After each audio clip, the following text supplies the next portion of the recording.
Friend, আমার husband আজকে তোমাদের সজনে ডাঁটা আলু দিয়ে বেগুন দিয়ে পোস্তর একটা রেসিপি দেখাবে। তোমাদের আজকে রেসিপিটা যদি পছন্দ হয়, লাইক, শেয়ার, কমেন্ট আর সাবস্ক্রাইব করো, আর আমার পাশে থেকেও আমাকে সহযোগিতা করো।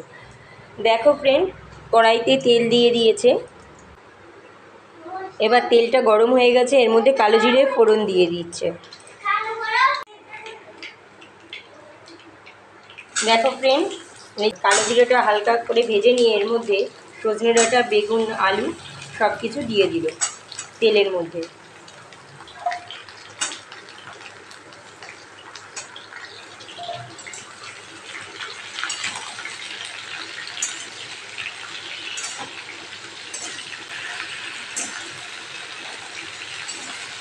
সজনে ডাঁটা, আলু, বেগুনটাকে ভালো করে ভেজে নিতে হবে অনেকক্ষণ ধরে। দেখো সজনে ডাঁটা, আলু আর বেগুনটা ভালো করে ভাজা হয়ে গেছে। এবার এর মধ্যে পোস্তটা অ্যাড করে দিল। এবার আরেকটু ভালো করে নেড়ে নিচ্ছে।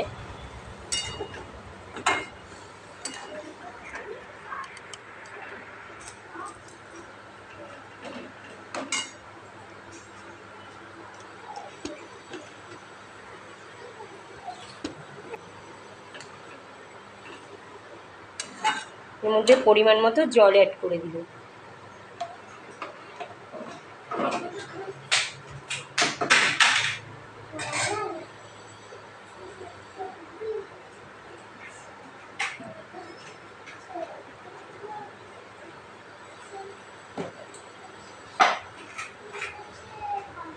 এবার এর মধ্যে একটু মিষ্টি অ্যাড করে দিল।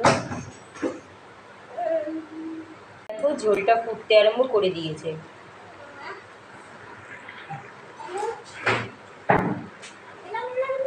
এবার লবণ দিয়ে নামিয়ে দেবে।